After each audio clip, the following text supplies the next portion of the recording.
죽으라는 법은 없다. 저에게 굉장히 큰 위기가 찾아왔어요. 언제까지 버틸 수 있을지 모르겠다. 사형 선고나 다름이 없는 것이죠. 여러분 안녕하세요, 청울림입니다. 저는 지금 서울 성수동에 있는 서울숲에 와 있습니다. 오늘 날씨도 너무 좋고 제 기분도 좋습니다. 제가 오늘 여기 온 이유는 제가 평소에 듣고 싶었던 강의가 있습니다. 5시간짜리 강의인데 좀 시간이 여의치 않아서 못 오다가 오늘 강의를 들으러 왔고, 온 김에 이곳 서울 성수동이 언젠가부터 굉장히 힙한 곳으로 떠오르고 있지 않습니까? 그래서 좀 핫플레이스 위주로 좀 다녀보면서 요즘에 어떤 이런 트렌드는 어떻게 흘러가고 있는지 이런 공부도 같이 할 겸 해서 왔습니다. 지금 코로나 상황이 한참 진행 중이고 있는 이 시점 어떻게 지내고 계십니까? 어제 저한테 어떤 분이 메일을 보내셨는데요. 이분은 중소기업의 대표님이시고 이제 직원들 몇 명하고 같이 유통업을 하고 계시는 분이셨어요. 근데 코로나 상황이 심각해지면서 이제 모든 일이 올스톱이 됐다고 합니다.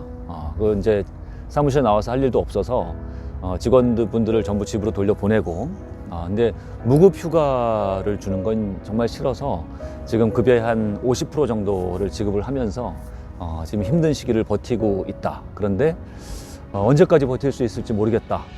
청울님은 어떻게 보내고 있느냐, 어떻게 하면 이 시기를 지혜롭게 보낼 수 있겠느냐, 조언을 좀 주십사 하고 저에게 메일을 보내셨어요. 저도 답답하기는 매한가지죠, 이 상황이. 아마도 우리 지금 이 코로나 상황에서 우리를 가장 힘들게 하고 있는 것은 그 코로나 그 자체보다도 과연 이 상황이 언제까지 이어질 것인가, 거기에 대한 어떤 우리가 답을 갖고 있지 않다라는 거죠. 이게 과연 3개월을 갈지 6개월을 갈지 1년 2년을 갈지, 그렇기 때문에 모르는 것에 대한 두려움, 이게 정말 크지 않습니까? 그렇죠? 뭐 3개월 뒤에 끝난다, 6개월 뒤에 끝난다, 이런 기약만 있다면 우리가 얼마든지 버텨낼 수가 있는데 그 기약이 없기 때문에 아마 우리를 더 힘들게 하고 있는 게 아닌가, 그런 생각을 해봅니다. 과연 어떻게 하면 이 시기를 우리가 지혜롭게 이겨낼 수 있겠느냐.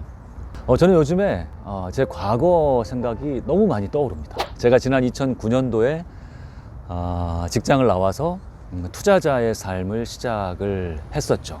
초기 한 3, 4년 동안은 정말 보란듯이 잘 달려나갔습니다.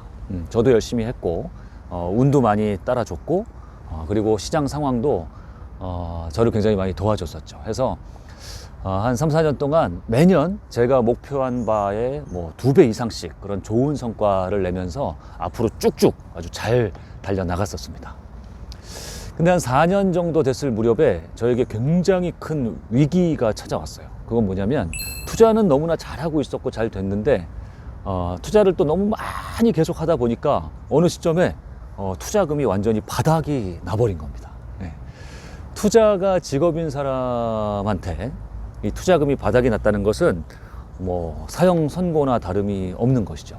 다행히 제가 그때 이 월세 시스템을 빨리 구축을 해놨기 때문에 생활을 하는 데는 지장이 없었습니다만 투자라는 일을 하지 못하고 그냥 손가락만 빨아야 되는 그런 아주 안타까운 상황이 몇 날 며칠 계속 지속이 됐습니다. 굉장히 힘들었는데 과연 어떻게 하면 좋을까 고민을 하다 보니 그때 저한테 아주 굉장히 중요한 자원이 주어졌구나라는 것을 깨달을 수 있었어요. 뭐냐면, 열심히 일하고 투자할 때는 진짜 요만큼의 시간도 나지 않아서 내가 뭘 하고 싶어도 할 수가 없었는데 투자금이 없어지니까 전에는 없었던 시간이라는 자원이 저에게 주어졌다라는 걸 깨달을 수 있었죠. 그래서 내가 이 소중한 시간이라는 자원을 갖고 과연 이 시기에 무엇을 하는 게 가장 효율적일까를 고민을 하다가 2가지 일을 하기 시작했습니다. 그 첫 번째는 뭐냐면, 글을 쓰기 시작했습니다. 네.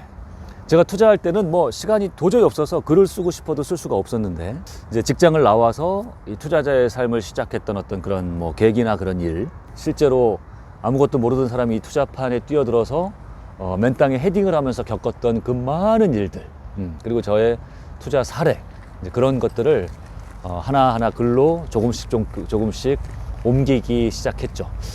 근데 기대 이상으로 제 글을 읽어주시는 분들이 좋은 반응을 보여주셨고, 저도 그래서 더더욱 신이 나서 그 뒤에 뭐 많은 카페에 글을 올리고 제 블로그도 시작하게 됐고, 이런 계기가 됐던 것이죠.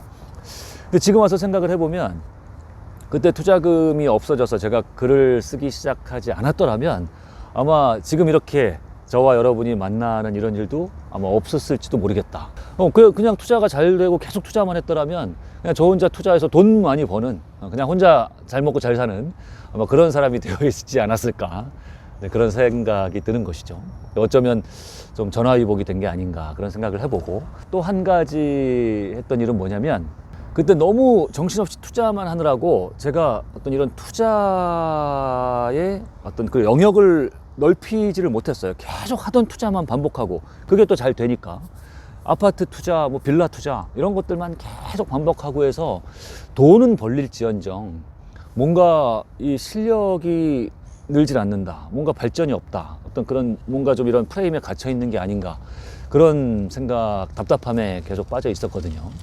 그래서 그참에 그동안 계속 공부하려고 했던 분야가 있습니다. 그게 뭐냐면 부동산 경매 중에 특수물건이라는 분야가 있어요. 어떤 부동산의 권리상의 아주 중대한 하자, 흠결이 있어서 시세보다 뭐 한 절반 가까이, 때로는 시세의 뭐 20%, 30%까지도 입찰 가격이 떨어지는 거죠. 그런 물건을 잘 공부하다 보면 거기에서 굉장한 기회가 나서 큰 수익을 거두게 되는 이제 그런 이제 투자 유형을 말하는 겁니다. 근데 그만큼 어려운 거죠. 법리적인 것들을 굉장히 잘 알고 있어야 되고, 그러니까 법도 알아야 되고, 그 다음에 판례도 굉장히 깊숙하게 알고 있어야만 다룰 수 있는 그런 물건들이었던 거죠. 이만큼 이제 법과 관련된 책을 갖다가 쌓아놓고 수험생 모드로 제가 공부를 하기 시작했고, 또 그 많은 판례를 공부하기 위해서 뭐 법제처 사이트, 법원 사이트에 들어가서 그 당시에 굉장히 많은 공부를 했었던 기억이 납니다. 그리고 용기를 내서 그 어렵다고 하는 특수물건의 작은 거부터 하나씩 도전을 했던 것이죠.